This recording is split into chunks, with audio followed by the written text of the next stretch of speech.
తాకట్లో ఉన్న మీ బంగారాన్ని విడిపించి ఆ రోజు ఆన్లైన్ రేటుకి కొంటాం. Sharma gold company. విజయనగరం ఉలిక్కిపడింది. ఉగ్రమూలాలు వెలుగు చూడడంతో ప్రజలు కలవరపడుతున్నారు. టీవీలోనూ పేపర్లోనూ ఉగ్రవాదులను చూసే జిల్లావాసులు తమలో ఒక్కడిగా తమ ప్రాంతంలో ఉన్నారని తెలిసి తీవ్ర ఆందోళనకు గురవుతున్నారు. విజయనగరానికి చెందిన ఐసిన్ స్లీపర్ సెల్ సిరాజ్ అరెస్టు తీవ్ర కలకలాన్ని రేపుతోంది. ఇంజనీరింగ్ చదువుకున్న సిరాజ్కు ఉగ్రవాద సంస్థలతో ఎలా పరిచయం ఏర్పడింది? నాన్న, సోదరుడు పోలీస్ శాఖలో పనిచేస్తే సిరాజ్ ఎందుకు దేశద్రోహిగా మారాడు? హైదరాబాద్కు చెందిన సమీద్ సయ్యర్తో పరిచయం ఎలా ఏర్పడింది? విజయనగరం టు హైదరాబాద్ ఏం జరిగింది? వీరిద్దరూ ఏం ప్లాన్ చేశారు? ఎలా దొరికిపోయారు? Watch this.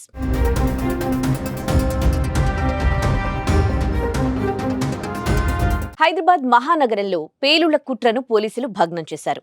హైదరాబాద్ వ్యాప్తంగా దాడులతో పాటు పేలుళ్లకు ఐసిస్ కుట్ర చేసినట్లు నిఘా సంస్థలు ముందుగానే గుర్తించి భారీ విధ్వంసం జరగకుండా ఆపాయి. ఏపీ, తెలంగాణ ఇంటెలిజెన్స్ సంచలన ఆపరేషన్లు పేలుళ్లకు ప్లాన్ చేసిన ఇద్దరు వ్యక్తులను అదుపులోకి తీసుకున్నారు. వారిలో ఒకరు విజయనగరానికి చెందిన సిరాజ్ అయితే మరొకరు హైదరాబాద్కు చెందిన సమీర్. సౌదీ అరేబియా నుంచి సిరాజ్, సమీర్లకు ఐసిస్ ఆదేశాలు జారీ చేయడంతో హైదరాబాద్ టార్గెట్ గా బాంబు పేలుళ్లకు ప్లాన్ చేశారు. విజయనగరంలోని అంబట్టి సత్రం వద్ద సిరాజ్ కుటుంబం నివాసముంటోంది.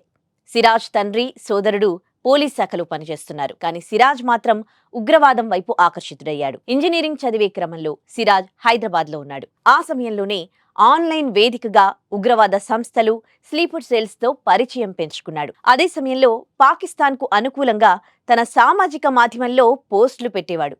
దీంతో గత కొద్ది రోజులుగా సిరాజ్ పై ఏపీ, తెలంగాణ ఇంటెలిజెన్స్, పోలీస్ విభాగాలు నిఘా పెట్టాయి. ఆపరేషన్ సింధూర్ తర్వాత స్లీపర్ సెల్స్ యాక్టివేట్ అయ్యారనే సమాచారంతో సిరాజ్ కార్యకలాపాలపై పోలీసులు దృష్టి సారించారు. ఆన్లైన్లో 3 దఫాలుగా అమ్మోనియా, సల్ఫర్, అల్యూమినియం పౌడర్ తదితర పేలుడు పదార్థాలను బుక్ చేసి తెచ్చుకుని ఇంట్లో భద్రపరిచినట్లు పోలీసులు గుర్తించి విజయనగరంలో వలపన్ని పట్టుకున్నారు.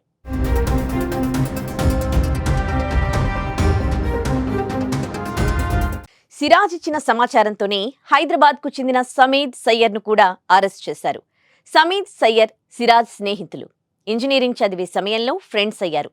అప్పట్నుంచే ఇద్దరూ ఉగ్రవాద భావజాలంతో ఉండేవారు. సిరాజ్, సమీర్ కలిసి అల్ హింద్ ఇత్తెహాదుల్ ముస్లిమీన్ పేరుతో పలు కార్యకలాపాలు చేస్తున్నట్లు నిఘా వర్గాలు గుర్తించాయి. ఇందులో భాగంగా సౌదీ అరేబియాలో ఉండే ఓ హ్యాండ్లర్ నుంచి హైదరాబాద్, ఏపీలోని సానుభూతి పరులకు ఆదేశాలొస్తున్నాయని తేల్చారు. బ్లాస్టింగ్స్ కోసం ఎక్స్పెరిమెంట్స్ చేసేందుకు సంబంధిత కెమికల్స్ కొనుగోలు చేసి హైదరాబాద్లో డమ్మీ బ్లాస్ట్లు చేయాలని ప్లాన్ చేస్తున్నట్లు ఆధారాలు సేకరించారు.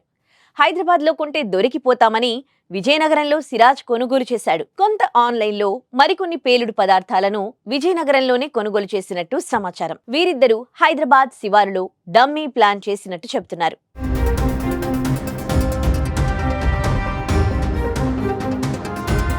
సమీద్ సయ్యర్ను అరెస్ట్ చేసిన హైదరాబాద్ పోలీసులు విజయనగరం పోలీసులకు అప్పగించారు. వీరిద్దరిని రహస్య ప్రదేశాల్లో విచారిస్తున్నారు.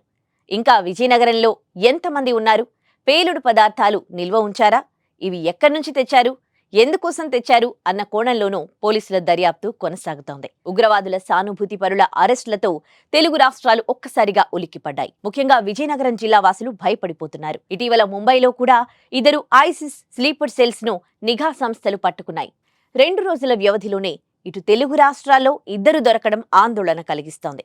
వీరితో పాటు మహిళా యూట్యూబర్ జ్యోతి మల్హోత్రా లాంటి బద్మాష్ గాళ్లు చేసిన దేశద్రోహం వెలుగులోకి రావడం కలవరపెడుతోంది. ఆపరేషన్ సింధూర్తో పాకిస్తాన్లో దాక్కున్న ఉగ్రవాదుల అంతు చూశాం. ఇక తల్లిపాలు తాగి రొమ్మును గుద్దే ఇలాంటి నీచుల పని పట్టాల్సిన సమయం వచ్చింది. మన దేశంలో పుట్టి పెరిగి శత్రుదేశంతో చేతులు కలిపిన వారిని ఏరివేసి కఠినంగా శిక్షించాల్సిందే. మరి మీరేమంటారు? కామెంట్ చేయండి.